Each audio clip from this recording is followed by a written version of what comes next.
Welcome everyone to a video about cEDH. This is probably going to be the longest video I've ever made. After the April 22nd banned announcement with the addition of more game changers, Gifts Ungiven being unbanned, and a few other changes to the banned list, it has prompted a whole new set of discussions in the community with regards to cEDH and the ban list and game changers and what the point of many of these things are. And I've had a lot of thoughts about it, with a lot of conversations with a lot of people, and I wanted to sit down and put them all into a single place for consumption for all of you. The title of this video is Splintering cEDH, that is to say, creating a banned list for cEDH. And even if your gut reaction to that idea is absolutely not, I encourage you to let me get through to a little bit more of my premise. This is really good clickbait, so it's a good way to get people to watch the video, but I promise I am not going to be taking a single-minded approach like the title would suggest. I use the word deserve here, and then I put an asterisk, so you know that there's some catches. Let's kick it off by talking about what we're going to be talking about. Everyone loves a good agenda. Of course, due to the length of this video, I will be doing timestamps. Obviously, the 7 under this, I'll get there in a sec. We're going to start by just talking about sort of the history of Commander, of cEDH, its evolution as a community from when I joined it in late 2019, early 2020 to, April 2025 over the past 5 years. Obviously, there's a lot of history that came before me. I can't speak to that, so I'm just going to speak to my experience with it. Talking about some of the history and the evolution of cEDH over that time, of the community, how it interacts with Commander as a whole. I want to talk about new philosophies, so the ways in which a new philosophy is being adopted in present day, as well as how philosophy for cEDH has changed over time, and what we might consider or think about as we look forward into the future and opportunities that have become available due to WotC's taking over of the format. There's 7 big questions that I want everybody who is thinking about balancing cEDH or balancing Commander to really be thinking about. And a lot of folks who are not familiar with curating a format aren't going to have necessarily thought to answer these questions. So I have the 7 questions that we're going to ask, and we're going to go through each one. And then I'm going to dive super deep into the banned list. And I'm not just going to be talking about cards that are currently banned and on the Game Changers list, but also cards that I think could be banned and why I think they could be banned, and the variety of things that go into that. So, with all of this said, let's start in the beginning. I want to start with a few definitions because I'm going to be using these terms throughout the video. Casual refers to Commander played with little or no competitive intent. So if you are playing Commander 99% of the time, you're playing casual. It's not a derogatory term. I'm not saying anything bad about it. That's how we all started, or at least most people started. We're playing for fun. We're playing casually. There's no stress about missing triggers. We're here to have fun. cEDH is a step up from that. We're playing with high competitive intent. And I want to make very distinct that word high, not absolute competitive intent. If you are playing with absolute competitive intent, then you are, making sure to play the best Commander with the best deck every time. That's not what cEDH is. cEDH is a very strong Commander tuned to a very specific metagame. It is highly competitive, but not absolutely competitive.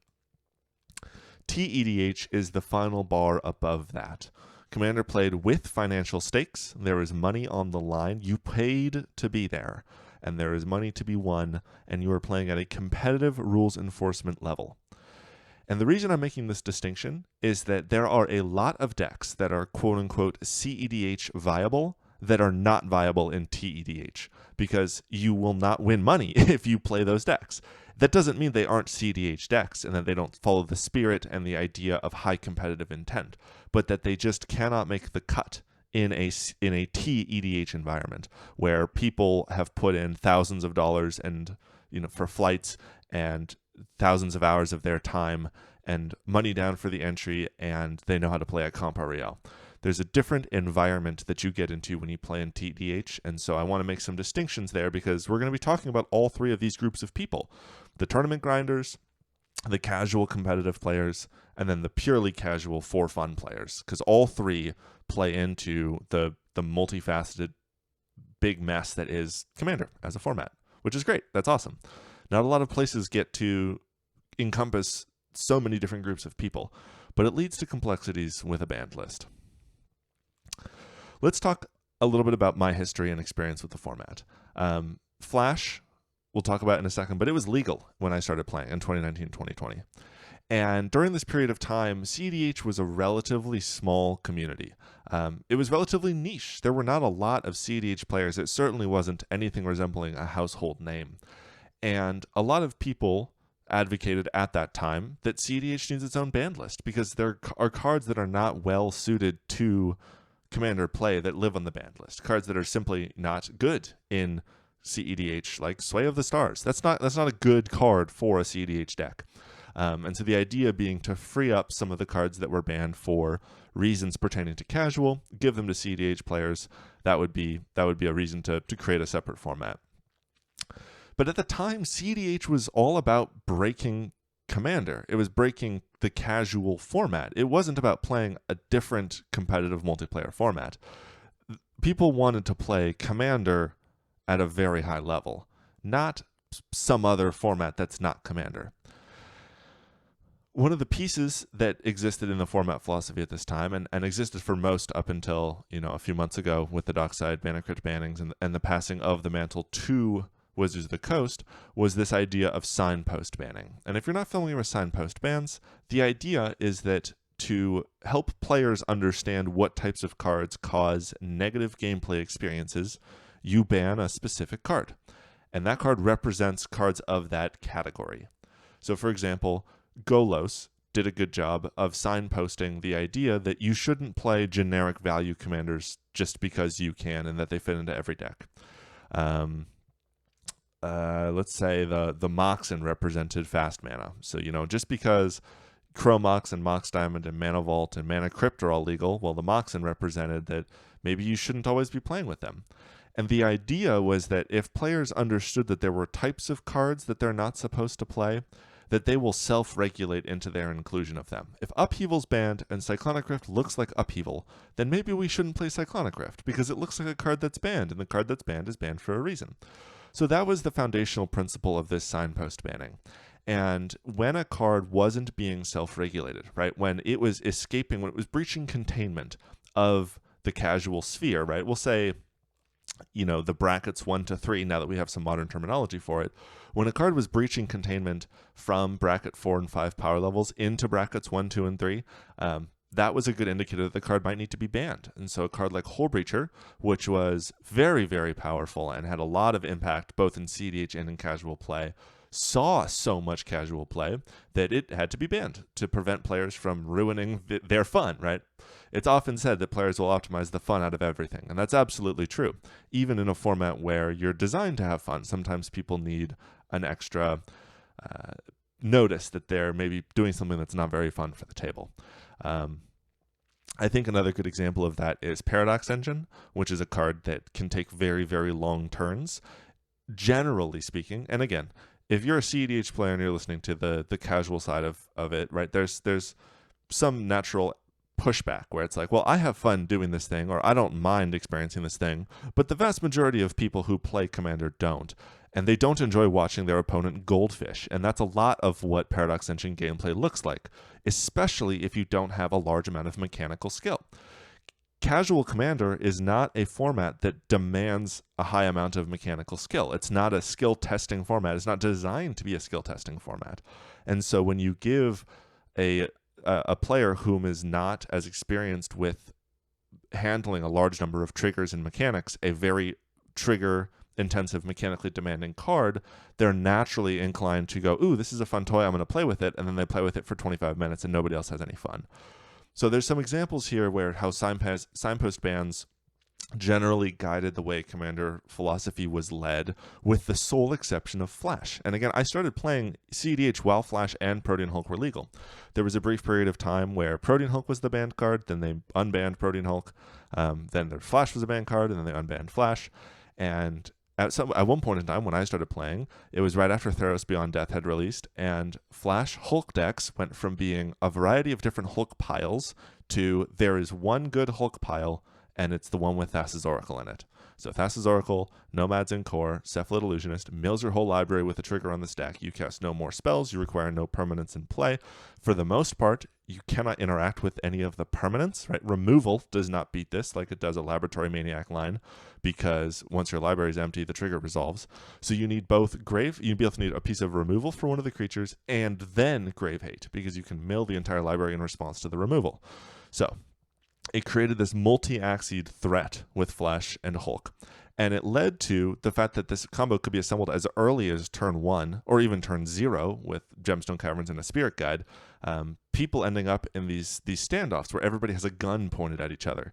And that gameplay is more what got Flash banned than the power level of Flash. I think a lot of people think it's because Flash was ridiculously powerful. It's a 2-mana A+B combo that wins the game with no board state. All of that is true. It is a very, very powerful card. But truly, it was because, at least to my understanding, and maybe some of the old heads who were around during this time can correct me, because I certainly wasn't a part of the conversations with the RC, but I know a huge motivating factor of it was that it meant that the entire game was warped around the existence of Flash from as early as turn 1. If you didn't hold up interaction on turn 1, you would just die to Flash. And if you did hold up interaction on turn 1, then eventually everybody had a Flash combo in their hand, and it was whoever pulled the trigger first. And that really warped the way that games could be played. You couldn't develop early, you had to get into a grind, and then the players would just hold these Flash guns pointed at each other the whole time, and the first person to pull the trigger loses because the other person wins on top of it. So Flash, because of its multi-axied problem being so strong and so negative to gameplay patterns, ended up being, and still to this day, is the only card that is banned because of cEDH. And fortunately, nobody really wants to play with Flash in casual. There's not a lot of stuff that casual players are excited to do with Flash. In other formats, you can Flash things like Academy Rector. I mean, you could do it here, right? You could Flash Academy Rector for Omniscience. You could Flash a World Spine Worm and make some 5/5s. There's lots. You could Flash an Atraxa and draw some cards. But those things are not that interesting generally to a casual player. If you really want to get a World Spine Worm into play, you're probably just going to cast it for 15 mana or however much it costs, because this is Commander we're talking about, not some hyper competitive 2 mana put 3 5/5s in play and try to kill you with them. So a little bit of format history about how cEDH has experienced. But one of the things I really wanted to highlight with this is that format splintering has never really been a viable option, which is something that's starting to imagine being able to change with the inclusion of the new bracket systems. One of the big reasons that this format tension has always existed is because there's inherent philosophy conflicts. Commander is designed for casuals. It's not designed for grinders. And again, casual is not a derogatory term. It's just you're playing for fun. You're playing casually with your friends. Commander was designed to be a sanctuary from competitive play. It was designed to be something that you did between games at the GP with your friends. It's not designed to be a bastion of competitive play and to hold competitive principles. There's a huge problem for folks who understood and grew up with the Commander philosophy of fun, hearing demands from cEDH players to be represented by the banned list. Because as somebody who found so much value and joy in playing Commander and what it represented and in a fun way for so many years. I mean, I became a cEDH player eventually, but I loved Commander and what it represented and the fun that I got out of doing that. That when I hear somebody who is competitive say, well, what about me? I say, well, what about all the other competitive formats that exist? You can go play Modern or Legacy or Vintage or Pauper or Standard or Pioneer or Canadian Highlander or Australian Highlander or Gladiator or Extend. What's the one that's in Arena? I don't know. I just named 9. There are 9 competitive formats that I can name off the top of my head that you could go play. Why do you need this one? And so with that said, I'm a cEDH player. I like cEDH, and I think that there are ways to make cEDH better and ways that we can accommodate and win for everyone. But I want it to be clear that sometimes it comes across, at least to me, a little entitled to be like, oh, well, what about me? What about my cEDH stuff? And it's like, well, this format wasn't made for you. You go be somewhere else. Don't ruin the fun for people who are casual, who are here for the fun. So I really want to stress that, like, I'm not saying that cEDH players shouldn't ever be represented, and in fact the whole premise of this video is that we should talk about what could exist for cEDH players if we were to modify the ban list to accommodate them. But demanding representation always seems to rub me the wrong way, and I wanted to call that out. The idea of signpost bans fundamentally conflicts with competitive balance. The whole idea of playing in a competitive format is that you play with the best thing available to you, no matter what it is. And signposting says, hey, you should generally not do this. Generally, you should not are not words that say, no, you can't. And when you're a competitive player, your options are either yes, I may, or no, I can't. There is no middle ground. There is no spirit of the rules. There is only, I'm trying to kill you. Am I allowed to kill you this way or not? So we would have to fundamentally shift the philosophy, which is, for what it's worth, already happening. We are already seeing a fundamental shift in the philosophy for Commander with the addition of the 5 brackets and the power of giving players some more concrete ways and a long list, right? One of the things that the RC always stressed was keeping the ban list relatively small. And there's a number of reasons for that. One of them is that for new players onboarding, here's 150,000 cards you can't play. That's not fun. Nobody's going to be able to memorize all that much if you're onboarding new into the format. So keeping it relatively small was valuable. It was good. So with keeping the ban list small, if you are with the addition of the Game Changers list, it allows us to provide less intense focus for new players to onboard because they just need to learn the banned list, and they probably aren't going to get into the problem with Game Changers unless they're already so invested that they start picking up a number of the Game Changers. But because those cards are so strong, and there's now much better communication about what bracket they are, accessibility for new players into understanding, bracket 3, bracket 4, I understand what these Game Changer cards are. It's going to be a little bit easier for people to parse than just the binary yes/no options of the bannings. And another thing with Wizards of the Coast backing is that they could include inside, say, new products, a list of all the Game Changers, right? This deck contains these 3 Game Changers because it's a bracket 5 deck. And if you think that they're not going to sell decks designed for specific brackets in the next 3 years, you're out of your fucking mind. Of course they are. That's a huge monetization opportunity. Oh, well, these precons now have bracket numbers on them. Like, that's just where this is going to go. And, I don't think that's a conspiracy theory. I just think that they're going to realize they can make money doing that, and it will help. And it will help. It will be good for players to be like, oh, this is a bracket that's level 2. I already know that. So that's some of the shifts that we're already seeing with this philosophy. And the other thing is that bans based on play pattern bans based on play patterns, like things that are not fun, also conflict with competitive balance. Nobody is going to be banning Lantern of Insight from Modern because it's not fun to play against. You might ban it for logistical reasons, right? It takes too much time. In fact, that was one of the arguments for banning Senses Dividing Top in Legacy, was that it took too much time. And we'll talk a little bit about cards that take up time, like Krark, Nadu, and Paradox Engine later. Those are the big 3 for cEDH that I can think of. But definitely, if you're a competitively oriented format, you don't really care how much fun, quote unquote, that your opponents have. That's not a relevant factor. It's only whether or not that card causes problems in some other method. And of course, the one exception to all of this stuff is Flash. Flash got banned for a number of different reasons related to play pattern and strength. And they were able to ban Flash despite the philosophy conflicts between the old style of Commander philosophy and present day. And I also don't want to say that I don't think new Commander philosophy is fundamentally opposed or at odds with the older style, and I use older in quotes, like you can't see my air quoting, but I'm air quoting. The older style being from when it started until, say, a couple years ago when WotC it was less than a year ago when WotC took over, but that quote unquote new style with brackets and Game Changers and stuff like that. So we'll jump forward. As I sort of mentioned already, the implementation of the Game Changers list kind of rocks and changes the paradigms of the existing existing space.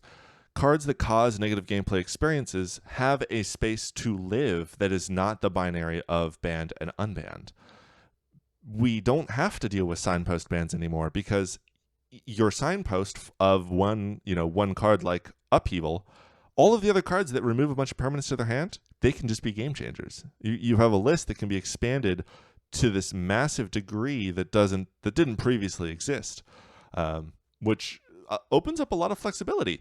It allows us to potentially explore what the banned list looks like if the banned list is being catered for competitive play and the game changers list is being geared towards casual play. And it's often going to be true that the majority of the cards that get banned are problematic in cEDH and don't have a ton of casual application. And inversely, cards that just must be banned because they have no casual application likely aren't going to be that relevant in cEDH. And we'll talk about some of the exceptions that sit right on the line there. But if a card like Recurring Nightmare or Sylvan Primordial is just such a problem in casual, neither of those cards are going to see massive cEDH adoption. So there's just pieces like that I think mostly we probably wouldn't have too much overlap or too much tension between what a Game Changers list would look like if it became catered towards casual play and what the competitive list would look like if that's what we did with the banned list. So let's talk about some new philosophy, and that's our first category of 4, and 3 and 4 are long. So I'm gonna drink some water here and settle back because we're just getting started.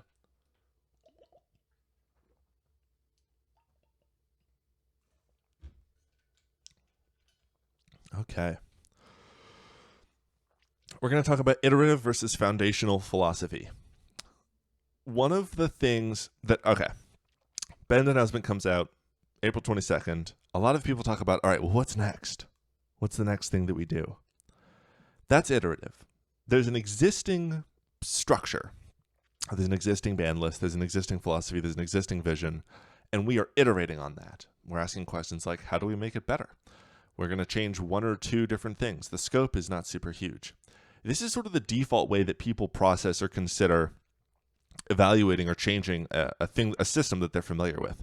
And it's an easy sell, right? How do we make cEDH better? Ban heuristic study. Well, that's just iterative. We're just iterating on the existing structure and changing it by 1 card. It's a relatively small scope. It's easy to sell. You can sort of imagine what the format would look like if we banned heuristic.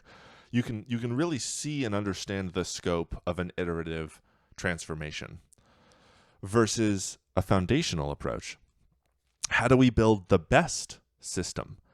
If we built this from the ground up, what questions do we need to ask?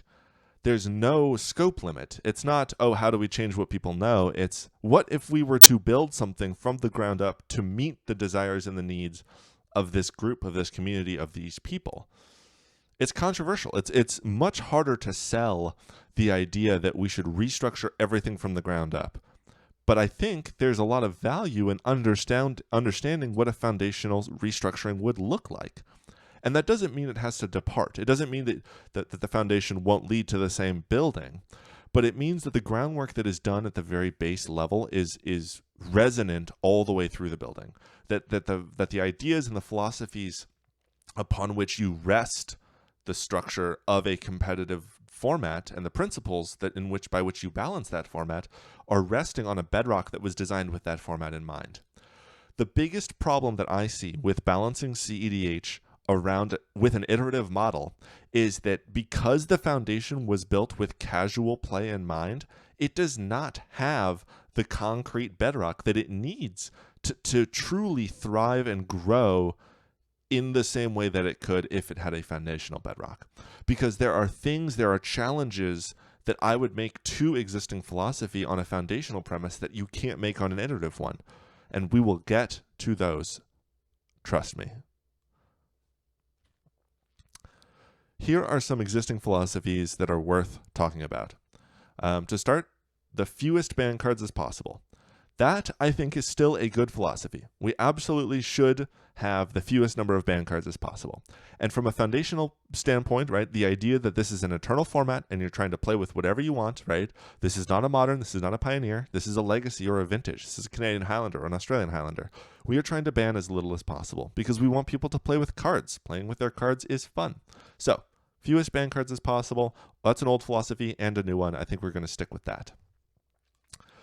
Banning cards primarily on the basis of negative and unfun gameplay patterns is an existing philosophy, and we are going to challenge that because I don't think that cEDH is supposed to have cards be banned on the basis of negative and unfun gameplay patterns because everybody's version of fun is subjective. The problem, of course, becomes that it is possible to have a format that is balanced and also not fun to play. So clearly then there is some amount of unfun that we do need to regulate and that we do need to manage. And this is one of the hardest pieces because everybody looks at the ban list and talks about how they would iterate the ban list to make it more fun for them. For some people, it's unban Mana Crypt. That's the place, that's where the hill that they've chosen to die on. And for some people, it's ban Rhystic Study. That's the hill they've chosen to die on, like myself. There's a ton of different places that people approach the ban list from this idea of this is what I find fun in this format, please let me do it. And so we need to keep in mind what the format's fun, quote unquote, is supposed to be. What is the gameplay patterns that we should expect people to talk about and to move towards and iterate on? And I actually have a whole slide dedicated to it, so I will cut myself off there. But there's an existing philosophy regarding how we ban cards with a casual focus, and some of that needs to transfer over into a new foundational philosophy because a format can be balanced and can be unfun at the same time. There are cards that are on the ban list because when the format was created, when Commander was created, they wanted to differentiate Commander from what Vintage was at the time. There are cards like the Moxen, Black Lotus, Recall, Time Walk. Some of the cards that I just listed, 8 of the Power 9, some of those absolutely need to be banned for power level reasons from cEDH. Some of them really, really don't. Ancestral Recall can be unbanned. It would have no significant impact on cEDH. But we will get to that. I think people will find that a hot take, but we will get to that. That card is not that good in this format. The last philosophy that is existing that I think that to some extent is contradictory to the foundation of a good format, but lives in such a space that it would never be able to feasibly or realistically change is the Sol Ring exception. Sol Ring is arguably better than Moxen. Sol Ring's ridiculous. It's a really strong card, and it will never be banned in Commander. It's foundational to Commander. It's too intrinsically tied to what the format identity looks like. Just like Brainstorm is too identity tied to Legacy, or, Mishra's Workshop is identity tied to Vintage. We would rather handle or manage all of the cards around Sol Ring before we would actually ban Sol Ring. And I think that's okay. It's okay for your format to have some fundamental tie-in to nostalgia and players' enjoyment, because at the end of the day, there's this big question of who is the format for, and Sol Ring is a part of everybody, and their relationship with Sol Ring is in large part one of the groups of people that this format is for. People who like playing with cards like Sol Ring, and people who've played with Sol Ring specifically. Who is it for? I wasn't sure if this was the next slide, so I didn't want to perfectly segue into it, but I did by accident. Thank you, me. Casual players, you will always get Sol Ring. That's the whole point, We, as a format, curating a cEDH ban list, care about the casual players at least a little bit, because we're going to give them Sol Ring. Pretty much no matter what you do, you're going to get Sol Ring. Even if it's not good for cEDH, it doesn't matter. Sol Ring is too intrinsically tied to the format, and there will always be the impact of what happens with the cEDH ban list on casual players. Because again, people who play Commander and who play cEDH don't want to play insert multiplayer format. They want to play Commander. So the ban list will always impact casual players. So we have to care about what casual players need at least a little bit. And here's why I brought up the difference between cEDH and tEDH. Well, cEDH players might not be able to handle Nadu. Like if you're a tournament grinder and you know your deck inside and out, Nadu provides no challenges. It is not a problem to resolve Nadu combos. It doesn't take too much time. But if you're playing cEDH for fun, Nadu is obnoxious. It's the same thing with Paradox Engine. Like it is somebody who is not incredibly mechanically skilled playing a cEDH deck that requires a ton of triggers and like board state management. That is hard to do if you're not like a super tournament grinder or refined or practiced with it. Like for most people, it takes them many minutes to fully resolve a Nadu combo turn. People would rather scoop before the Nadu turn finishes. And this is even true for decks like Krark. Like cEDH players, mostly at this point, Krark decks are relegated to people who really want to play Krark. So it's okay. They don't get too problematic with it. But Nadu did not self-select at all. Nadu was just too powerful, and so people, you have to be a special kind of person to want to sleeve up Krark every single time you play cEDH. But too many people were having too much fun doing broken stuff with Nadu to have that self-select out of cEDH pods. And TEDH players cannot handle Ristic Study. There are too many triggers. One of the big contributing factors to games going to time in a tournament setting is the quantity of stuff that happens on every turn. And the biggest contributing things to, quote, quantity of stuff are things like Ristic Study triggers. If you are managing 2 or 3 or 5 Ristic Studies in one game alongside Smothering Tithes and Archivist of Ogmas and Fairy Masterminds and Mystic Remoras and Trouble in Pairs and Timna and Crom, and like there are so many different triggers that happen, and Ristic Study is by far the most egregious of all of them. We would need to care about how cEDH players experience this format, and we need to care about how TEDH players would experience this format, and we need to care about how casual players would experience this format, because all three groups of people need to be catered to in some capacity when we're sculpting what even a cEDH focused band list, what it would look like, because it's going to impact all three groups of players in a different way. Let's talk about some existing rules. We could, as we talk about balancing a format around competitive play, do anything we wanted to the rules. We are not bound to a 100 card singleton min and max plus companion rule set. We could say that there's no limit to your deck size. I don't think that we should, and I don't think that we will, but we could. And if you're approaching the format from a foundational perspective as opposed to an iterative one, this is the type of question you should be asking. Should we change this aspect of deck building? Should we change the fact that there are color identities tied to commanders? Should we change the way that hybrid mana works? Fundamentally, Commander has format identity associated with these characteristics and these traits. You play a 100 card deck, that's what Commander looks like. I've had a number of people who ask me how similar Canadian Highlander is to cEDH, or not to cEDH, but to Commander, just because it has a 100 card deck, and for no other trait. 100 card singleton is so intrinsically associated with Commander that destroying this rule would fundamentally change the format's identity.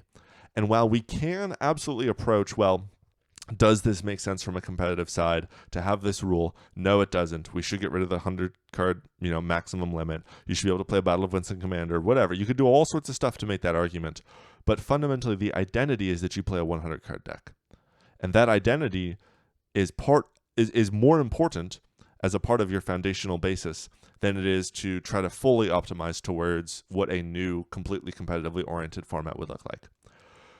Color identity is another big one where if we were truly trying to make this format balanced and have a massive increase in the amount of viable commanders, right? If we wanted the number of good commanders to skyrocket, we'd remove the color identity restriction. Because then you can actually just pick a good commander as opposed to picking a good commander and being limited on which cards you can play. But color identity is such a fundamental aspect of what makes Commander Commander that we will never change it. It's just a part of the format. It would not be Commander anymore, and the bedrock upon which we lay still relies on this being a format that people recognize and a format that people love. And color identity is absolutely a part of that. Hybrid mana, cards like Lutri. We'll use Lutri because it's the first hybrid card that I thought of. Or Manamorphose. That's a big one for decks that are blue-red and want to play a green card. Cards that have hybrid mana costs where you can, in theory, fit them into a deck of one color. They've gone back and forth on whether or not you should allow hybrid mana cards in commander decks upon which one of those symbols is different. At this point, it seems like it doesn't really seem like a big deal, and that's part of why people talk about changing this. Like, it impacts like 4 or 5 cards. I think from an aesthetics perspective, it doesn't look very good. I think that if you are looking at a deck that is entirely blue and red cards, and there is one card that is green because it has a hybrid mana symbol on it, and so half the card is green, that doesn't look very good. So from an aesthetics perspective, I think having the hybrid mana restriction remains in place the way that it is makes a lot of sense. And I think color identity is part of the aesthetics of your deck, being like, wow, this is a blue-green deck because I'm playing a blue-green commander. Like, there's some intrinsic linking there that I think hybrid mana, it's optimizing or opening up opportunities for the sake of opportunities as opposed to for sake of, what's the word I'm looking for? Not like theory, not aesthetic, not story. It's something like that. I'm thinking of this idea of like what identity. No, it's not identity. It's something else. Whatever. I'm gonna move on.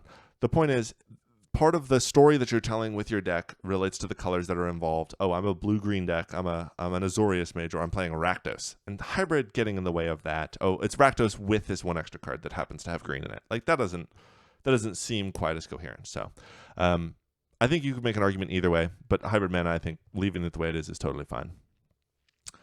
You could absolutely change the amount of life you had in cEDH relative to regular Commander, but we're just not going to. It's just not going to happen. The 40 life part of Commander is an identity, a format identity.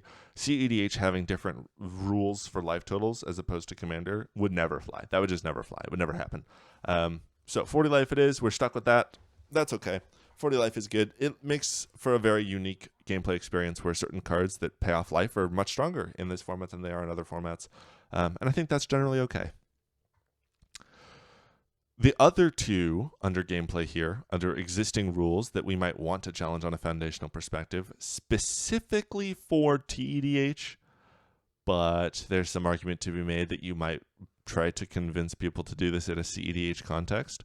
However, you definitely wouldn't really be able to do it for the casual context, and it would cause confusion for folks if you were to start changing these rules, is whether or not the first player draws.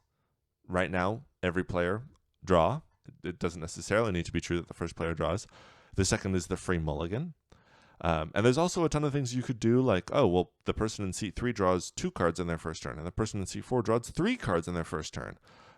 There's tons of ways you can mess with the rules from a foundational perspective, where it's like, okay, well, why do we actually have the first player draw? Well, it was originally designed because, it's a multiplayer format, so everybody draws. Just don't worry about it.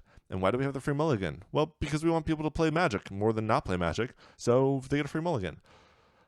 There's a lot of consequences in a competitive standpoint from making those two decisions, and there's a lot of issues with seed order that we'll talk about more in depth later. But I don't think the free mulligan and the first player draw are so intrinsically linked with Commander's format identity that they couldn't be changed. 100 card singleton, color identity, 40 life, those are basically set in stone. Those are part of what Commander is at a fundamental level. But the first player drawing and the free mulligan, those are not intrinsically linked in the same way. And I think you could, if you wanted to, dig deeper into both of those and understand if there's a better way of doing it. And it is challenging those types of things why I bring up this concept of foundational versus iterative. Because if you are just iterating on Commander, you don't necessarily go, oh, we should challenge the free mulligan. It's just, that's just what we do.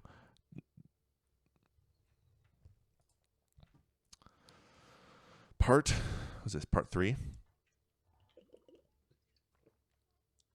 Let's balance Commander. Here's some questions. We need to answer each of these from a casual, a cEDH, and a cEDH lens. These are only some, of the questions that you need to ask when you're balancing a format, a competitive format. What is the critical turn of the format? How important is archetype diversity? How important is color diversity? How important is seat position equality? How important is commander diversity? How important is strategy diversity? What is the desired play experience at the highest levels of play? These are questions that the people who balance Pauper or Modern or Legacy or Vintage or Canadian Highlander? These are questions that those people need to answer, and they do.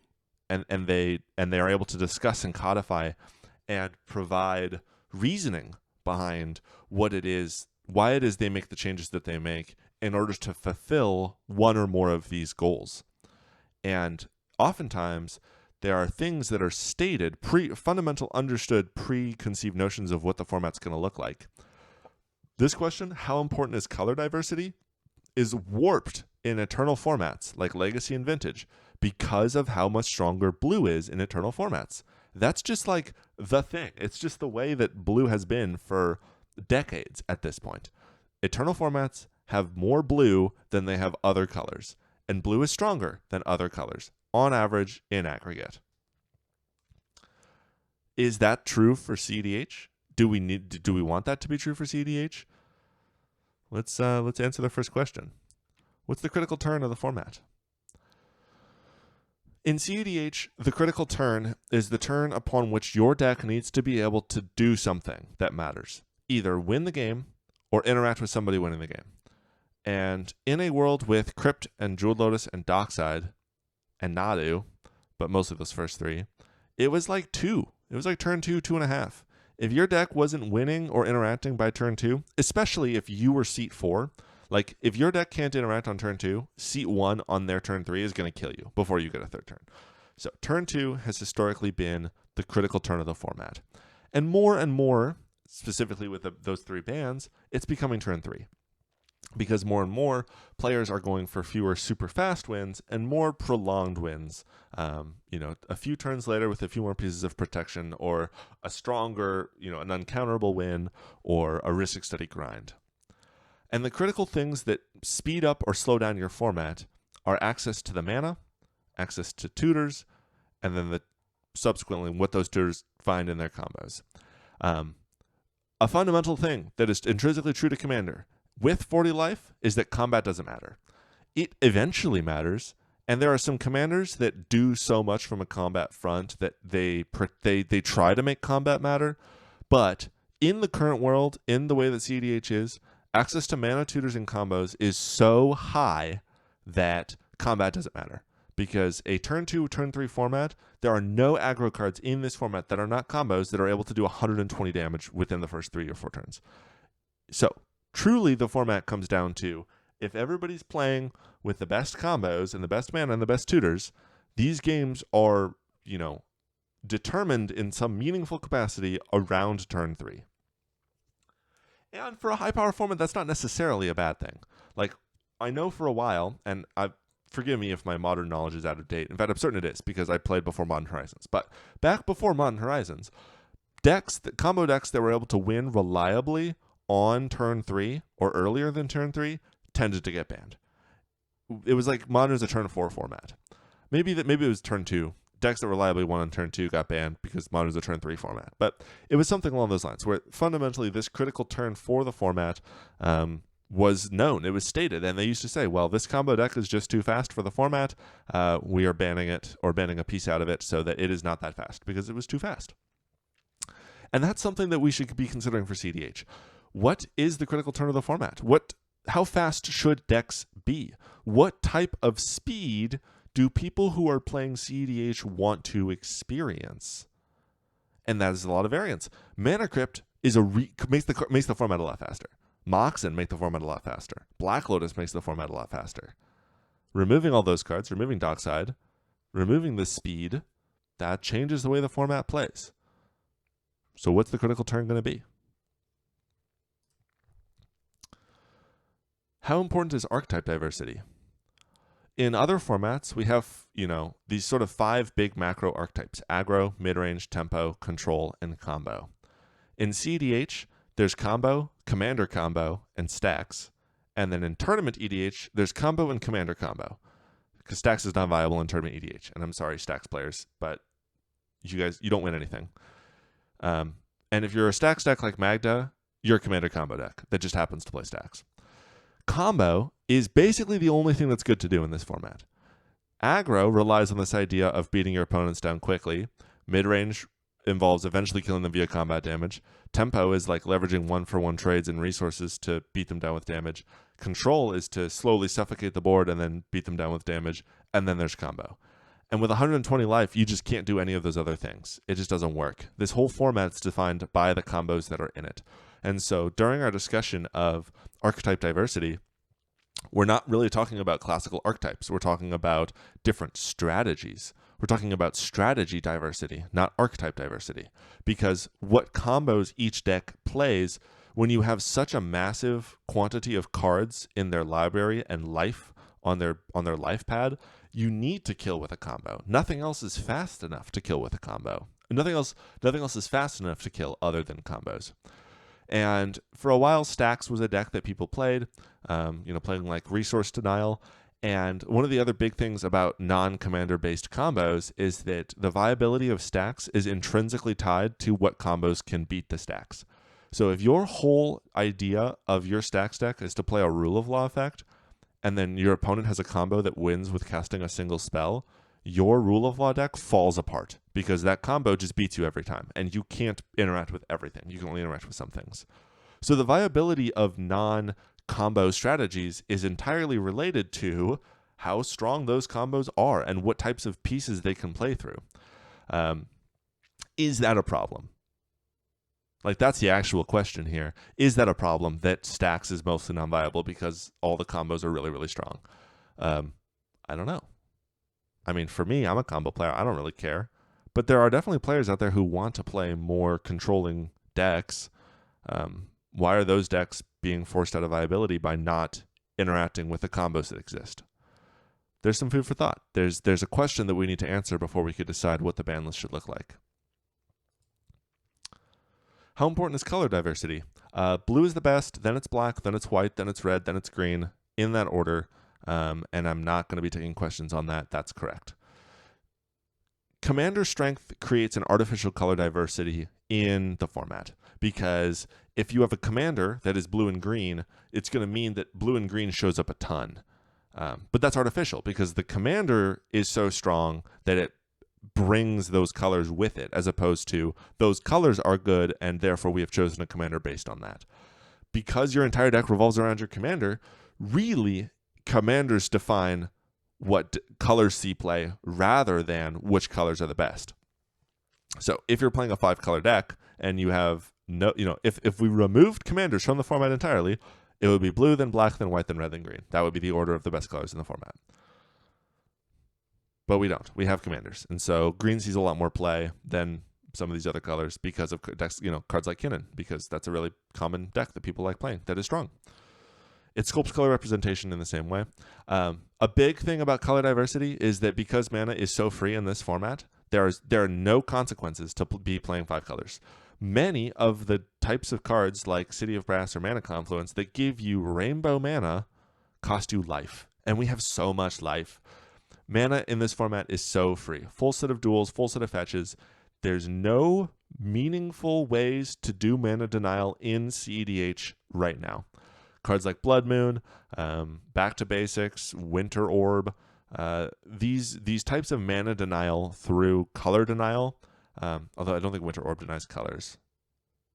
But Back to Basics definitely does, and Blood Moon definitely does. And Megas to the Moon, sure, there's 3. Those cards are not prevalent enough or efficient enough to make it so that you are taxed on the colors of mana. It basically never happens. And so we have no limit. You can just play any colors you want. There are no consequences. There are no downsides to playing whatever colors you want in this format. So color diversity is not really something that we've ever historically cared about, because we've just relied on the fact that commanders will bring other colors to the forefront.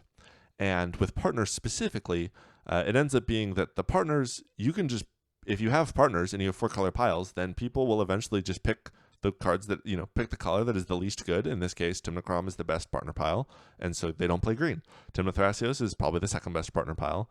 I guess maybe Rogsai, maybe Rog Thrasios, not that one probably. But either way, the point is, you end up excluding cards on the basis of their strength, and so that's what you end up doing. There's an argument that red is better than white because breach is better than silence. But I think there's also an argument that silence is better than breach. So those are the things you weigh between red and white. But it's definitely blue, black, green with red, white somewhere in the middle. So I guess I will take the one question of, do you think Breach is better than Grand Abolisher, and vice versa? So it depends on the deck, eh? But mana is free, so we're not going to be able to get color diversity outside of interacting with commanders. If we want to improve color diversity, and we want to make more different decks of different colors viable, we need to ban the commanders that force you in specific colors, because otherwise those will always be the best option, because mana is free. How important is seat position equality? Going first is legitimately cracked. Like, it's overpowered as heck. There's been studies done, and by studies I mean like data gathering over the past 5 years, and the lowest I've ever seen first one estimate is like 29%, and the highest is like 45%.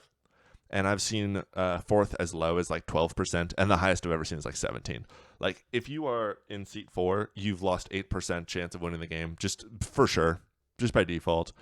And there's an interesting question of why. Like, why is going first so much stronger? Well, the first piece is the function of tempo, right? Your turn 3 happens before they untap on turn 2. So if they tapped out on turn 2 and you are in seat 1, you can just jam a win.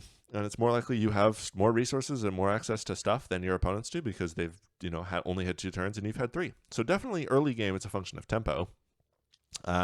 There's also the function of value engines with having asymmetric weight. Cards like Rhystic Study and Smothering Tithe pay off for each turn that occurs. And if you have the one that comes down first, then you've had it in play for longer.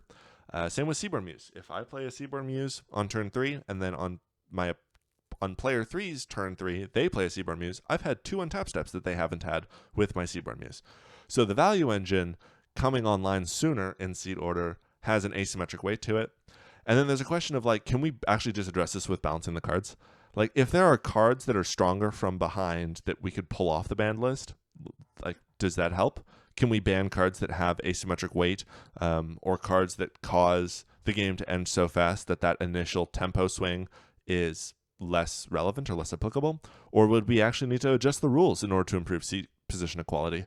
Do we even care about improving seat position equality? I mean, for me, absolutely. I think it's stupid that seat 1 is so much stronger. We should try, absolutely, one of the most important things we should do, that we can do when we challenge the fundamental structure of what commander looks like, is challenge the way that we handle seat position equality, because there's so many ways. You can have later players draw more cards. You can have the first player not draw cards. You can have later players scry. You can give additional mulligans. You can give less mulligans. There's a ton of ways that you can manipulate what happens in each respective position in order to improve on this problem. And I think that we absolutely should. How important is commander diversity? Are we willing to ban commanders? Like, are we willing to ban Tymna? Tymna's the best commander in the format. Leovold is not better than Tymna. Nadu is maybe better than Tymna. Tymna's the best commander in the format. Are we willing to ban it? From a cEDH perspective, from a cEDH perspective, absolutely. We have to ban Tymna. Absolutely, we have to ban it. Way too powerful. From a cEDH perspective, is that okay? People like Tymna. There's a lot of fun decks that rely on Tymna to do things that wouldn't be very good otherwise. Mardu Rog, that's a deck that relies on Tymna. Do casual players care? No. Nobody cares about Tymna. Doesn't see any play. How about Kinnan? Are you willing to ban Kinnan? It's the second best blue-green commander ever printed. TDH players, they'd be alright. They'd be alright if we ban Kinnan. cEDH players would be upset. Kinnan's really fun.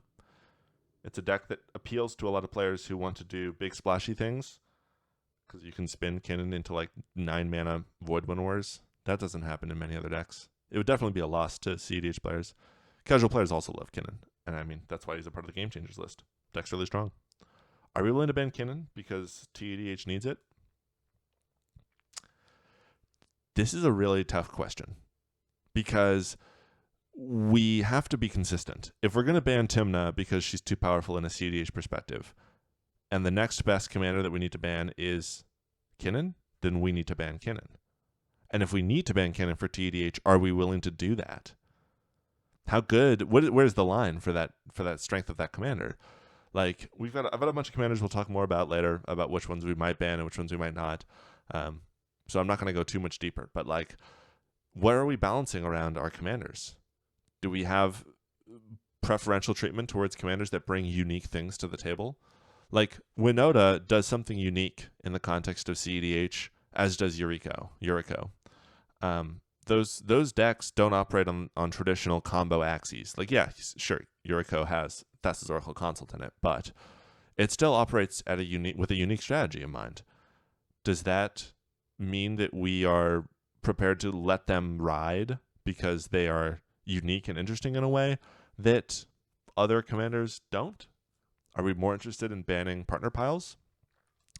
Does a commander that is 4 or 5 colors, or enable 4 or 5 colors in the case of partners, have lower bars that they need to clear in terms of power to ban them? Because we're also trying to preserve some amount of color diversity? I don't know. These are interesting questions. How important is strategy diversity? One of the things that is true in cEDH is that decks are very homogenized. Like the deck list that, 2 years, the best Tymnocrom deck list 2 years ago and the best Tymnocrom deck list now is fewer than 15 cards different. And that's because they are piles of the absolute best cards ever printed, and they only occasionally print new cards that are strong enough to make the cut. So these decks are becoming increasingly strong and increasingly homogenized. And so there's a question of strategic diversity, which mostly in this context refers to combo diversity, because strategies otherwise in the main deck are not that dissimilar to each other outside of commander-specific strategies. And most commander-specific strategies are fundamentally distinct enough from each other that it's not really worth discussing. Oh, well, there are 4 different decks that look exactly like Kinnan. We should ban 3 of them so that we centralize that type of strategy. That doesn't happen. There's only one Kinnan. There's only one Najila. There's only one Kenrith. There's only one Sisay. Okay, well, there's 2 Sisays, but they're different enough. Does a card's over-presence in a meta justify interacting with it from a banning perspective? How prolific does a card need to be? Like, is Command Tower too homogenizing? We'll talk more about Command Tower later. How similar should the main decks be? How similar should the win conditions be? Like, if every deck is winning with Thassa's Oracle Consult, is that a problem? Is there a strategic diversity problem there? How about ad nauseum? Are we responsible for specific baseline strategies always being viable? Like, do we want it to always be true that this specific type of strategy is always going to be good enough to make waves in this format? Like, for a very long time, red deck wins was the idea. Like, as long as red deck wins is viable, we've balanced the format well, because we want red deck wins to be viable. It's kind of a baseline strategy, and if there's a deck that's so good that it pushes red deck out and it pushes all the other decks like red deck out, then we have a problem. And as long as we don't have that, then there's some decent, we have enough balance, or there's enough diversity here. We have no checks like that for this format. There's no baseline strategies that we can consider as sort of specific baselines for cEDH that should always be viable, no matter what is printed or what metagames change or evolve. And maybe there should be. Maybe ad nauseum should be one of the strategies that's always viable. Like, Turbo Naz is just a strategy that's so intrinsically linked to what cEDH represents, it should always be viable in some capacity. What about Rhystic Study grinds? What about Tymna grinds? What about farm decks? I don't know. Should we take an action on a card because it sees too much play across too many different decks? Do we need to ban Sol Ring? I'm kidding. What's the desired play experience? This is an Eternal format, and it's a very unique Eternal format in that every deck is stack-oriented because it's a combo deck. Every deck is a combo deck. If you are playing exclusively combo mirrors in an Eternal format, everybody's playing counterspells. And they're all playing counterspells because that's the only thing that interacts with cards on the stack.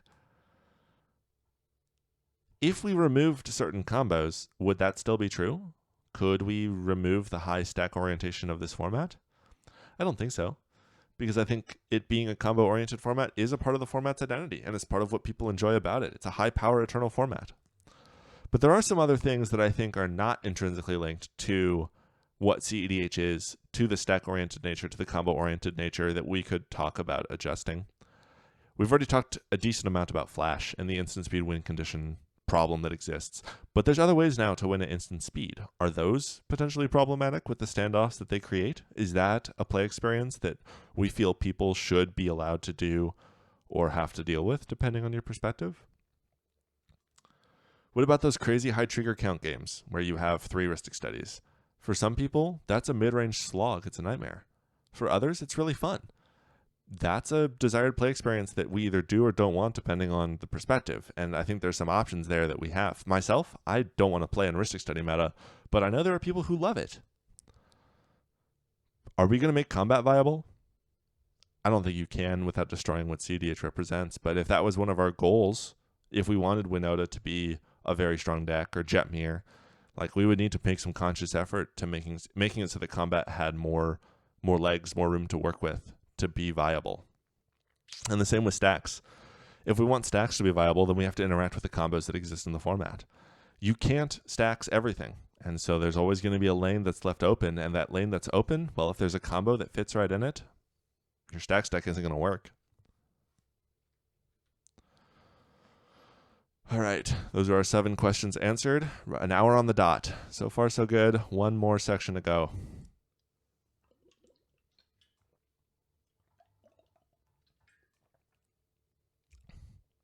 All right. There are like 30 some odd thousand cards that we could talk about that have ever been printed. This is a combination of cards from the banned list, from the Game Changers list, and from a couple different, from cEDH decks basically, that I looked at. And we're going to talk about a bunch of different categories of cards. We're going to talk about them in depth. If we were to make a ban list for cEDH, here's the cards that we would have to have a discussion about and know the answer to.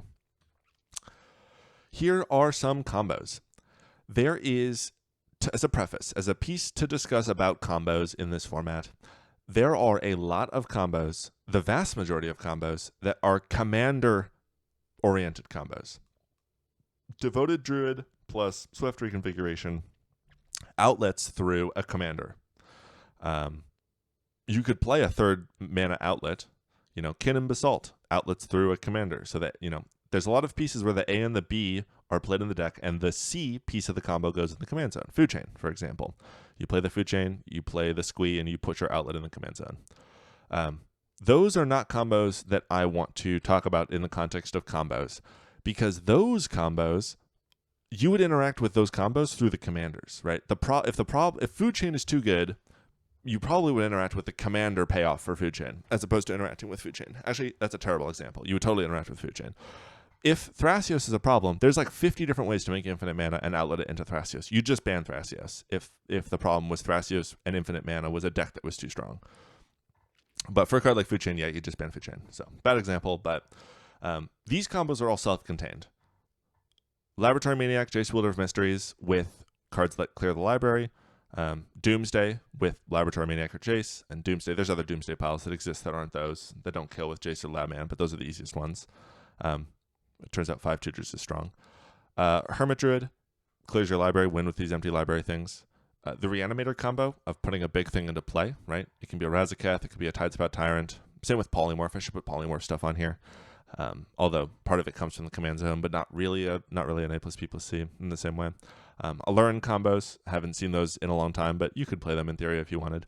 But those are all pretty mid combo options. Those are ones that I wanted to talk about first. These are the types of combos that are fully self-contained in the library that would definitely see some amount of play, and certainly more play, if we did something about the 4 on the left.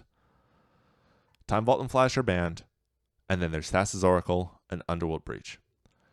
Thassa's Oracle and Underworld Breach are so much stronger than every other combo in this format that the entire format revolves around them. If you unbanned Flash or Time Vault, the same would be true. These 4 combos stand above the rest of main deck-based combo options to a degree that choosing whether or not you have them in the format defines what the format looks like. If you wanted to start looking at cEDH and doing something about balancing it and doing something about making it more diverse or more interesting or putting more emphasis back on commanders or seeing more unique strategies, you cannot let Time Vault, Flash, Thassa's Oracle, or Underworld Breach into your format. You simply can't, because the format becomes about them. They are too compact, they are too strong, they are too accessible, they are too diverse. If you have a stacks deck and any of these combos exist, you have to put in special pieces just to beat it, because each one of these combos covers an avenue that the other one doesn't. Flash beats Iterative. Thassa's Oracle beats, or Flash beats Rule of Law. Thassa's Oracle beats Collective. The list goes on. All of your stacks pieces eventually die to one of these combos if you don't have an answer to all of them. So I think we need to start by banning all the cards on the left. There's an argument to be made that you should ban the two like Demonic Tutor and Demonic Consultation or Tainted Pact instead of Thassa's Oracle. And that's a reasonable argument because the Laboratory Maniac and Jace combos, like Thassa's Oracle is an outlet for Hermit Druid stuff. It's an outlet for Cephalid Breakfast combo. I think Thassa's Oracle in those contexts is totally fine, or outlet for Doomsday. But Thassa's Oracle is a terrible. Thassa's Oracle with the A+B of those other spells is the problem combo. So maybe you're supposed to interact with those spells instead. In that case, you do damage to Food Chain because the Forbidden Tutors are, they do go well with Food Chain. But I think you do have to do something about the Thassa's Oracle combo with Consult or Tainted Pact. And it doesn't really matter whether you hit the Tainted Pact Consult or the Thoracle. Either way, you're going to get what you're looking for, which is removal of these hyper-centralizing, hyper-efficient, hard to interact with combos.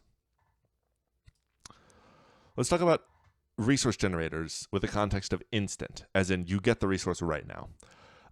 These are not sorted. I was originally going to go through and sort them and try to rank them, all of these different lists, because there's a bunch of lists we're going to be going through, and that's really hard to do because there's a lot of subjectivity that goes into which one is stronger and a lot of context that goes into which one is stronger, but they're all worth talking about in different ways.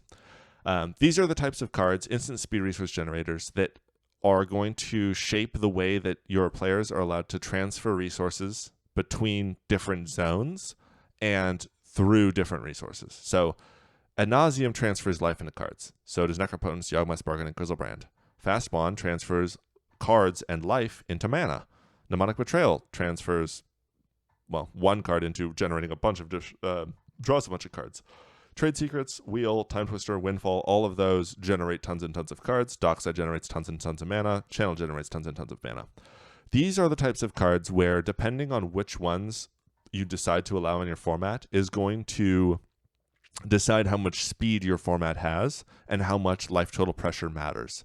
So Tinker is the best card on this list, and it's not close. Tinker's absolutely ridiculous. It's the cheapest way to put a big spell into play that does a ridiculous rate of access to cards. Like Tinker puts Bolas's Citadel into play, which gives you both more cards and the mana to cast them because it costs life. Most of these other ones here don't access both at the same time. Sometimes Mnemonic Betrayal gives you mana and cards, but mostly these give you either mana or cards. Now, sometimes cards are mana if there's fast mana, and we'll talk about fast mana in a bit. But you need to look at your format and decide which of these are okay and which of these are not okay. Where do we draw the line? Personally, the cEDH that I would want to play bans Tinker and Dockside and leaves the rest legal. Probably actually bans Trade Secrets as well. I have a whole section about how Trade Secrets has a game theory optimal solution, which is to draw 4, your opponent draws 2, you draw 4, and then you stop the loop there. Or maybe is it the opponent draw 4? Yeah. No. Yeah, opponent draws 2, you draw 4, then they can repeat this. The optimal solution to Trade Secrets is that you stop after the first iteration, but players are not smart enough to do that, and the types of games that end with both players drawing their whole libraries with Trade Secrets aren't fun games anyways, so I would not want Trade Secrets to be unbanned for that reason. So that's a fun reason, but everything else on this list I think would be fine in the context of what cEDH's identity tends to look like. Tinker and Dockside provide simply too much resource exchange for too little mana with too little cost. Like, Ad Nauseam has a consequence. Necropotence has a consequence. And if you apply a lot of life total pressure in the first few turns and hold up interaction to prevent these from happening, then you have the leeway to provide pressure and take these offline. But even late game, Tinkering into a Citadel, it's less good, but it's still Tinker's just so much faster than Ad Naus because it's 2 mana less and it has an even less restrictive color cost that it's too strong. And Dockside, of course, all of you are familiar with Dockside. That card's just nuts. There's also a bunch of engines that generate resources. This range, of course, from your Rhystic Studies, Smothering Tides, Mystic Gamoras, and I decided to let those 3 represent all of the other types of trigger-based draw engines, but those are the big 3, of course. The One Ring, Seaburn Muse, Prophet of Kruphix, these are ways that generate just accumulation of cards over time. You just play these cards and sit back and watch them grow. Paradox Engine splits sort of the difference in some ways in that it is also a combo card because you make mana with it, which you can then spend on an outlet to draw cards, which then allow you to play more spells to make more mana. Paradox Engine and the One Ring obviously combo together. Tolarian Academy and Gaia's Cradle are both, large chunks of mana gain for relatively low levels of investment. In this format, artifacts are the best card type between Academy, Cradle, and Sanctum. Artifacts are the best, and then creatures, and then enchantments. So nobody really cares about Cradle or Serra Sanctum being on or off the ban list because they're good, but they're not that good. Tolarian Academy is absolutely ridiculous. So when we're looking at these engines, I think you would definitely want to take some of these off the list because your format becomes centralized around the strength of some of these engines and the play patterns of some of these engines. So you need to understand, is your format going to be able to handle Gaia's Cradle, Prophet of Grufix, Seaborn Muse, or do we need to interact with them proactively? And the other thing is, what are you doing with the Seaborn Muse? Like, Seaborn Muse really only sees play in Thrasios decks, but it probably would see play in Kenrith or Sisay decks if there was a reason to do that. I think that if I was in charge, I would do something about Rhystic Study, Smothering Tithe, and Mystic Remora. I really don't know about Paradox Engine because I think that's going to lead to a lot of negative gameplay patterns. I think a lot of people aren't going to be good enough at playing with Paradox Engine for Paradox Engine to be a fun card to have. But in terms of the cards here that would see play at the cEDH level, Tolarian Academy for sure. I think it might just be Tolarian Academy. Rhystic Study, Smothering Tithe, Mystic Remora, Tolarian Academy. And then I don't think any of the other cards would cause problems at the tournament level. Prophet's another one where it's like not fun for casuals, but would probably be totally fine in cEDH, outside of the fact that instant speed win conditions with creatures become viable with Prophet. And we've got a section on instant speed win conditions later, so I'll let us get to that. But these are the types of cards you'd need to consider if you were looking at the different types of engines that should see a lot of play in your cEDH format. Fast mana. So we have the Soul Ring exception. That's kind of one piece that we need to start baseline. Too much fast mana, and fast mana is all your format's about. Too little fast mana, and you lose some of the identity of Commander. Like, one of the things that we like getting to do with cEDH is play fast mana. We like to play fast mana cards out. I think there are cards like Mox Diamond and Chrome Mox and Mox Opal that don't push the limit, right? Clearly, these cards are not too strong. And I think the same is true for Mana Vault and Grid Monolith. And I think the same is true for Lion's Eye Diamond and Ancient Tomb. But the cards that are better than Soul Ring, or that are right at the level of Soul Ring, like the Moxen or the Mana Crypt or the Black Lotus, those cards really warp the format around their existence. They increase the speed by a meaningful amount. Maybe cEDH is better without Chrome Mox and Mox Diamond. Maybe it's better without Mana Vault. Maybe the format's better if it slows down a little bit. If you don't have the ability to massively convert cards off of Ad Nauseam into the fast mana that you need to then win the game. Maybe that's a better format. Maybe it's a worse format. But we need to ask that question. We need to think, like, what types of decks do we want to exist in our cEDH world? And the amount of fast mana is one of the biggest levers of tuning that we have to decide how quick the format's going to be. If you want to adjust the speed of the format and you remove all the fast mana, it's going to slow way down. You're going to have more land dork, land, Soul Ring, not Soul Ring, but land, Arcane Signet, pass type turns. And so when you have all this fast mana enabled, it incentivizes players to play these type of instant speed card generation resource generators. Like, playing a wheel and then having no fast mana afterwards is a lot less good than playing a wheel and having fast mana afterwards. Yawgmoth's Bargain, Grizzlebrand, and Necropotence rely on the idea, same with Adnaz, that you're going to be able to convert all of these cards you've drawn into whatever it is you're going to do next with them. And if you remove fast mana from the format, you severely nerf those strategies. Well, if those strategies are things you intrinsically want in cEDH, then you need to make sure to include enough fast mana such that those cards and those strategies will still be viable. And the inverse is, of course, true as well. If you don't want them viable, then you could interact with the fast mana and they'd ban themselves by simply not being good enough to see play. One of the really interesting categories of discussion for cEDH bannings is resource denial. There are cards that are probably not good for cEDH to have because they incentivize lazy deck building. Opposition Agent should be in your black decks because it's free. It has no cost. The cool part of resource denial is learning how to play around the asymmetric effect that you've implemented on the game, right? Your deck can do well if there's a humility on the battlefield because that's what you built your deck to do. And it's not particularly interesting to just be like, oh yeah, we're all going to play these stacks pieces that are just asymmetric resource denial pieces where it just harms you and benefits me and there's no downside. Caracas and Drannith Magistrate are basically the same card as far as I'm concerned. Caracas is, of course, a land. It makes it harder to interact with. Nobody plays Strip Mine. But Drannith Magistrate and Caracas both have the same trait of essentially making it so that your decision to play your commander, to put a commander in the command zone, was wrong. And that's, like, to put a commander in your command zone that you rely upon is wrong. Because if your opponents who didn't choose to do that are now in a much better position because their main deck is better structured to handle a Drannith Magistrate or a Caracas. Like, if I'm playing Timna Crom into a Drannith, I'm way happier than if I'm playing like a Tivit or a Magda. Because if you don't interact with the Drannith, then I don't get to do anything. Versus if I'm playing Timna Crom, well, my whole deck is designed to be okay if I don't have my commanders, and I've got 4-color pile. So I think Drannith Magistrate and Caracas are cards that just don't belong in cEDH because it denies a fundamental trait that is true to the identity of commander, which is that you choose a commander so you can play your commander. And so I think that you would want to get rid of those cards. And I also think that that is true for cards like Hullbreacher, Opposition Agent, honestly probably Orcish Bowmasters, but definitely Hullbreacher and Opposition Agent, where they are so strong in an asymmetric sense that you just should always play them. Notion Thief and Orcish Bowmasters also have this fundamental effect with Hullbreacher, Notion Thief, and Bowmasters in that you are punishing your opponents for playing the game. And like, it is good to play cards that punish your opponents for playing the game or for doing stuff, but with the absolute nature by which these cards do it, it makes it hard to find an answer for them. So one of the things that I discovered when I was playing a lot of no ban list, and there was as a specific game that I recall, somebody flashed a Protean Hulk, and they had already exiled their Thoracle or whatever, and they ended up putting in an Op Agent and a Hullbreacher. And nobody could do anything. You can't draw any cards and you can't search your library.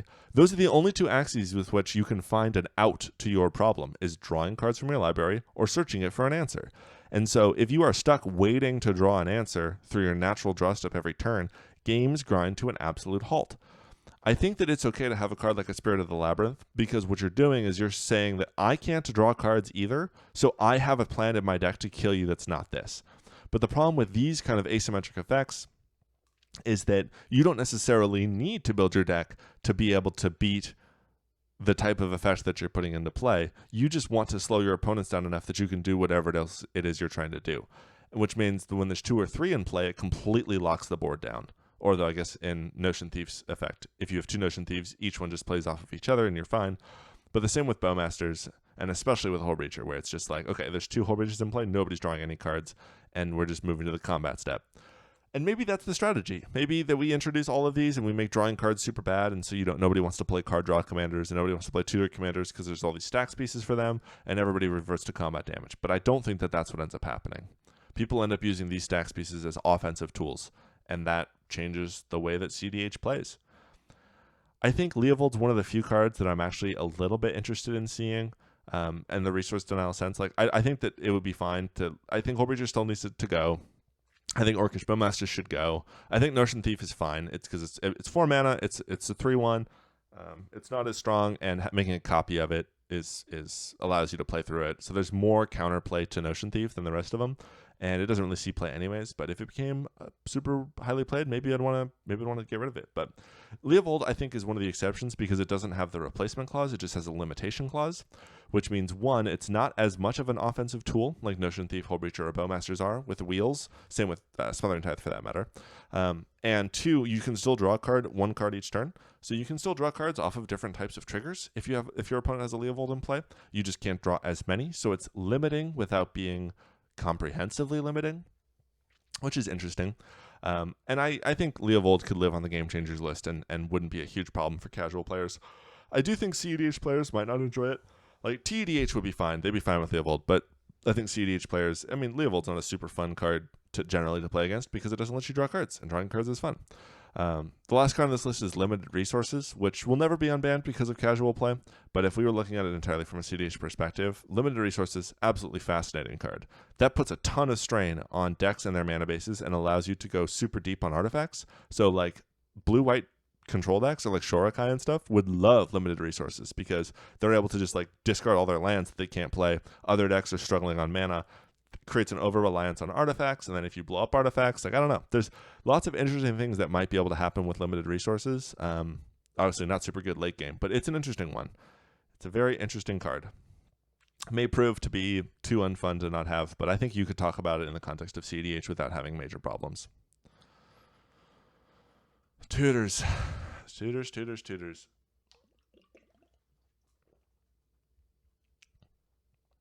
The strength of Tutors is based off of what they find. If your entire deck sucks, demonic tutoring for a card, a random card, any card in your deck is not very good. But Tutors are what enable combos. Tutors are what enable A's, A plus B's, A plus B plus C's.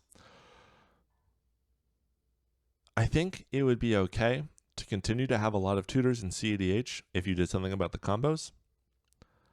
None of these Tutors really, there are no Tutors that are banned in Commander anymore, with gifts coming off the ban list, at least that I can think of. I guess Tinker, but that's both a tutor and a resource generator. But Tutors are kind of a thing that are just sort of intrinsic to what this format gets to do. Everybody gets to go find their cards, and then what are you going to do with them? I think it would be fine to leave Tutors as they are. Some of the Tutors get stronger if you unban Dockside, Worldly Tutor is better. If you want to, if you unban Mana Crypt, Enlightened Tutor gets better. But I think the eternal format nature of Commander, combined with the fact that searching your library for the best card in your deck is a very cEDH type thing to do. It's the type of Magic that people typically want to play. The only reason I would look at potentially interacting with Tutors is because they're overly centralized in blue and black. Like, again, blue and black decks are the best ones in the format. But if you do something about the Tutors, maybe it brings more strength to other decks. Maybe green gets to have lots of Tutors because all of their Tutors are restricted to creatures, but the unconditional ones in black get banned for a number of reasons to interact with combo decks. But I think that you can preserve the ideas associated with Tutors and the power associated with Tutors by interacting with the combos that the Tutors find.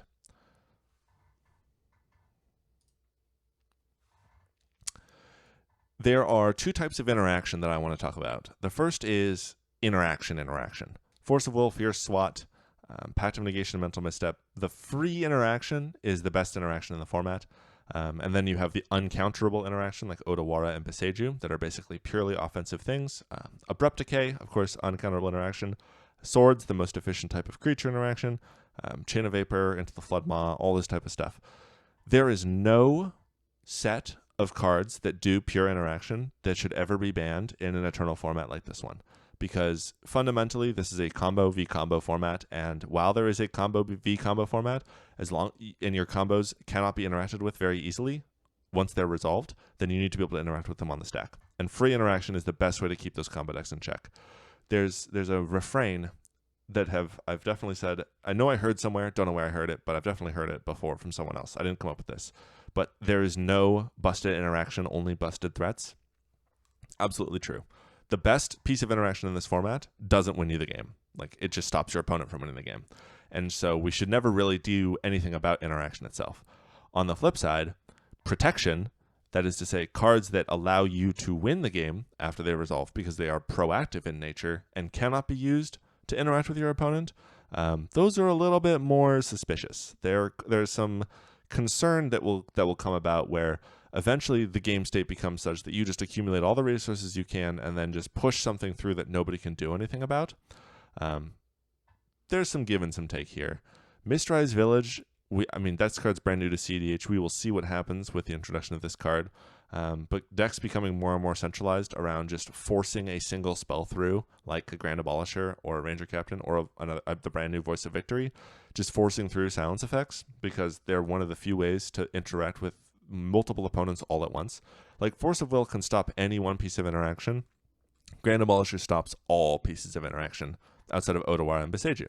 And so the problem also becomes, with Thassa's Oracle specifically, that your opponent's free interaction, or your opponent's interaction that interacts with permanents like Otawara's and Boseiju's doesn't interact with the primary win condition of the deck that comes after it. So the whole line of interaction is just force something through that can't be countered, protect that, and then move about your day as you will. I don't think any of these cards would need to be banned if we were to have a long discussion about cEDH format identity and what the ban list should look like. But I think that there might be a case where a Mistrized Village or a Cavern of Souls become too strong because nobody has the ability to interact with the Grand Abolishers or Ranger Captains or Voice of Victories. I don't know. It's a systemic question to the nature of the format. Do you want people to be able to interact with 3 opponents simultaneously? And then is a card like Silence, is that too strong versus a card like Veil of Summer? Silence, of course, can be used offensively versus Veil of Summer, which can only be used defensively. I don't know. There's some interesting questions there. There's only 4 cards that I've included in resource swings. These are cards that just cause massive numbers of permanents to move about the board. These are the only 4 that I could ever conceivably seeing play in cEDH. Something like Upheaval followed by a bunch of stuff that you deploy, followed by like a Rule of Law would be pretty strong. But it's such a powerful, it's so much mana, and like people would just interact with the Upheaval or the other thing anyways. Like if that's what you're doing with when your opponents have no interaction, it's not that strong, so it's not really much of a concern. Same is true for Cyclonic Rifts, Overload Mode, and even Culling Ritual to an extent, which is one of the ways to wipe a bunch of permanents and then make a bunch of mana, which potentially wins you the game. It is a ritual, it's very strong, but if your opponents have no interaction for your 4-mana board wipe, then your opponents have no interaction for your 4-mana board wipe. It sort of is what it is. It doesn't seem to me that those 3 are of much specific concern. Balance is one of the weird ones where it's super cheap. It's only 2 mana to do this card, so it can come down super, super early. And if we've established that fast mana is sort of a fundamental trait that is intrinsic to what Commander should look like, especially with a card like Lion's Eye Diamond, being able to, land, Mox, LED, balance, crack LED in response, and your opponents all discard their entire hands, that's a ridiculous line of play. Especially if you follow it up with Cast a Kinnan or because you can't cast Kinnan because you have to be in white to play Balance, but cast Thrasios in your Timid Thrasios deck. Like, Balance is a very, very powerful card. And the fact that it strips so many resources for such little mana, I don't know. This card's pretty strong. I'd love to see it in cEDH. I'd love to see it played, but it's the type of card where it's not very fun to play in casual, so nobody really should be playing it in casual. So, but how many people are going to be like, oh, I can't wait to play my game changer card, Balance. I've chosen Balance of this whole list of game changers. I don't know. Some interesting questions there as well. There are a set of cards that I want to talk about that are very unique in terms of what we have to consider when we're balancing a competitive format. Lutri is a card that costs nothing to play. It does not cost a card slot. You just get it. If it's legal in your format and you're playing a singleton format, you just get Lutri every time, 100%. There's a reason to ban Lutri, which is that it just makes it decks better unilaterally. There's no consequence, no cost, no deck building cost. That, in and of itself, is not an anti-competitive, is not a reason to not have Lutri be legal. Like, okay, Izzet decks are stronger, who cares? Are they a problem? If they're a problem, and Lutri is the reason they're a problem, then yes, we should interact with Lutri from a ban point. But if it's not a problem, if Lutri is not too powerful, then and frankly, it's not. This Lutri card is not good. It only copies spells that you cast, and only if you cast Lutri from your hand. So it doesn't combo with Dualcaster Mage. You can't copy someone else's piece of interaction. It's a very restrictive card. The most often I've seen it is used to pitch it to Force of Will. But having a card that starts the game in exile is, that you can put to your hand for 3 mana. It's good. It's certainly strong. It's good not to have, or it's good to have and not good not to have. But I don't necessarily know if it needs to be banned from a competitive standpoint, just for the idea of proliferation. And that's kind of what I'm trying to capture with this list. Command Tower should be on here, but if a card just sees play in every deck, is that a reason to ban it in and of itself? I mean, maybe. It's not for Command Tower. It's not for Arcane Signet. It's not for Sol Ring. We're okay with those cards being completely prolific in every single deck. And those cards don't have colors, so it doesn't really matter from a color balance perspective. But Ancestral Recall is the exact same. It's just a card that would see play on every single blue deck if it was unbanned, and wouldn't actually do anything to the metagame other than make blue better. Do we want a bunch of auto-includes to exist in this format, yes or no? If no, then yeah, Recall shouldn't be on the list. Recall should be banned. But there's a bunch of cards that we need to ban before we ban Recall for proliferation reasons. Arcane Signet, Gemstone Caverns, Command Tower, Fetch Lands. These types of cards are going to be in every deck regardless of what you do. They're just always worth playing. They're strong enough to always see play. If we're willing to ban Ancestral Recall because it's going to see play in too many types, it's just, it's too free, then we should talk about all these other cards that are too free.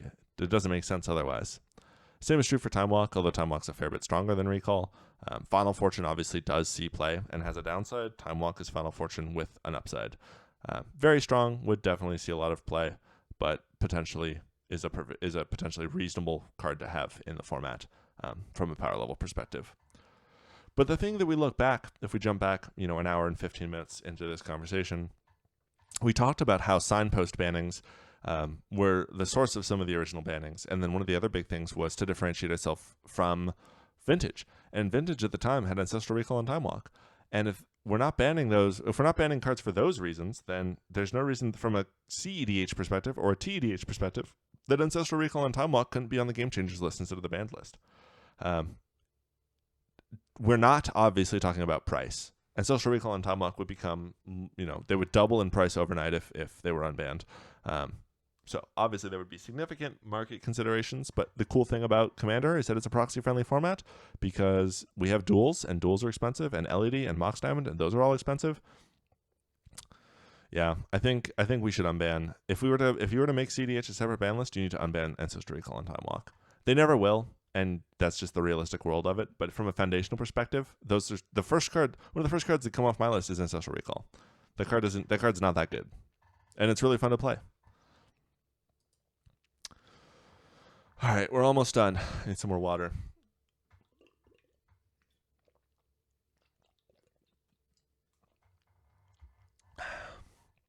If we're banning commanders for power level reasons, all the ones on the left need to go. And maybe some of the ones on the right also. There's no world Nadu isn't one of the, there's no world that Nadu is legal in Commander and it's not one of the top 3 commanders in Commander, unless you ban every single other Nadu piece, but that's not a discussion. Nadu needs to go. Tymna's the next best commander, that also needs to go. Thrasios and Rog both need to go. Kinna needs to go, and then Sisse and Kenneth as the best 5 colors need to go. Probably Najila too, which is not on this list, but probably should be. Those commanders are just so much better than almost all the other commanders, and they have the same types of problems with color diversity. All your 4-color piles live on the many of the 3 and 4 color partner piles are on the back of Tymna, Thrasios, and Rog. Some of the other commanders worth considering, another very strong 4-color commander, Atraxa. Magda and Sisse are both tutor commanders. The whole game plan is to do your tutor from the command zone. That's very strong and has a level of consistency that is potentially overwhelming to have in the command zone. A lot of commanders become obsolete because there's another commander in either the same colors that does it better or has the same style or effect that does it better. These are the cards that often do it better than anyone else. Like Winota makes it so that there isn't really any other combat-based deck that wants to win. And if you were so aggressive and banned many of the cards on this list to the extent that all of a sudden, did I spell Rogach? I think it's an R there. Rograch? I don't know, whatever. If you banned a ton of the engines and all the combos and you made it so the combo damage was a lot more viable, Winota would be the best deck at doing that. So you would need to do something about Winota. Krark is the type of deck that, hasn't really seen a lot of play recently, but for a period of time, there was a lot of concern that it was going to take up a ton of time in the tournament space. Malcolm, of course, one of the very strong partners that exists. Crom, another one of the very strong partners, but not one of the big 3 like Tymna, Thrasios, or Rog. If you wanted to change the play patterns for cEDH and from a fundamental level, if you're willing to ban commanders, which, Leovold's banned, so it's not like we can't ban commanders. These are the ones you need to look at, and you need to look at them hard, because you will have the entire format revolve around the best commanders in the format, no matter what those best commanders are, and some of these are very overly centralizing. especially Tymna. I've been saying for a while that Tymna Crom is the best deck on the format. Before that, it was Nadu, and there hasn't really been a deck that's as good as Tymna Crom. And if you ban Tymna Crom, then Tymna Thrasios would be the next best deck. So you have to do something about Tymna. And then if you do something about Tymna, then Rogsai and Kinnan become the best decks. And then you have to do something about those. And then Sisay and Kenrith, because you get 5-color piles, because all of your 4-color piles are banned, and your fast Adnos decks are nerfed a fair bit. So now you need to deal with those, and it just it cascades down where you're going to have to deal with a bunch of commanders before you're able to find something that's a little bit more balanced, because some of them just live so far above all these other commanders. 2 bonus cards. We've talked about Flash. We talked about instant speed wins. Born Upon a Wind and Valley Flood Color are really strong, and they've created this similar play patterns with the instant speed wins, where if you go for it, your opponent wins on top and all this type of stuff. I'm not as concerned about these as Flash, because Flash also had that speed component. You'd also need cards to cast after Born. But these do lead to some pretty toxic play patterns where you end up with these super long Rhystic stacks, and then somebody casts Born, and it triggers this flurry of everybody casting all this stuff all at once to interact and to try to win and all this type of stuff. I don't know how much of that is a symptom of Born Upon the Wind and Valley Floodcaller as much as it's a symptom of Rhystic Study. And I don't really think these are cards that are problematic in the context of Necropotence or Necrodominance. But in the context of Rhystic Study, once everybody has instant speed, it just leads to these absolute nightmarish showdowns where everybody's pointing a gun at each other and nobody wants to fire, because the moment you do, your Born is now stuck on the stack and your opponent's going to be able to put theirs on top of it. And that concludes this video. That concludes what I have to talk about. I think that if we wanted to change the commander ban list to cater towards cEDH, there's a lot of stuff that people need to sit down and really have a long, hard think about. And I hope that some of the cards that we talked about, some of the ideas that we talked about, some of the variety of play patterns and metagame shaping aspects that we use on other competitive formats are things that people are going to be applying to their cEDH evaluation. I think a lot of people are prepared to sit here and say, oh, it would be better if we ban this and unban that. But they aren't really doing it in search of a greater format vision. If we sit down and we think to ourselves, yeah, this is what Commander should look like. This is what the quintessential cEDH experience looks like. And that experience does not include Tymna the Weaver, then we need to ban Tymna the Weaver. If that quintessential cEDH experience includes Rhystic Study, then we can't ban Rhystic Study. And I think the truth is that nobody is able to just say definitively, this is what cEDH should look like. But I think all of us can come to some sort of conclusion that this is the type of cEDH that we want to play, and this other type of cEDH, well, we should do something about the cards that are making that happen. I leave it to the viewer, I leave it to the listener to make their own conclusions about what cEDH means to them. But I don't want to see any more comments of people coming in, and I know somebody's going to watch this video and just immediately comment it. I don't want people coming into the comments and being like, well, we just need to do X and Y, and that will fix the format. Because it doesn't come from a place that rests. It doesn't come from a place with bedrock. It doesn't come from a place where you have this foundation that is consistent, that's enforced, logically across the board. It's not like we're going to be able to read the patch notes, not patch notes, but the ban announcement for the banning of Rhystic Study and going, oh yeah, well that aligns with cEDH's vision in X, Y, and Z, because these are the X, Y, and Z principles upon which cEDH is built, and Rhystic Study was violating those principles. What are those principles for cEDH? We know what they are for Commander, we know what they are for Modern, we know what they are for Legacy, but what are they for cEDH? What are those pillars to you? These are the questions that I leave you with. That's a long one. I hope I didn't get too off topic or too rambly there. I can definitely tell that I'm running out of brain juice, but yeah, I'm passionate about this stuff. I think there's a lot of cool things we can do for Commander to make it better, and I hope that this instills some new ideas for folks to be thinking about as they discuss what the future of Commander looks like now that we have a Commander format panel and a new set of bans. Thanks for watching.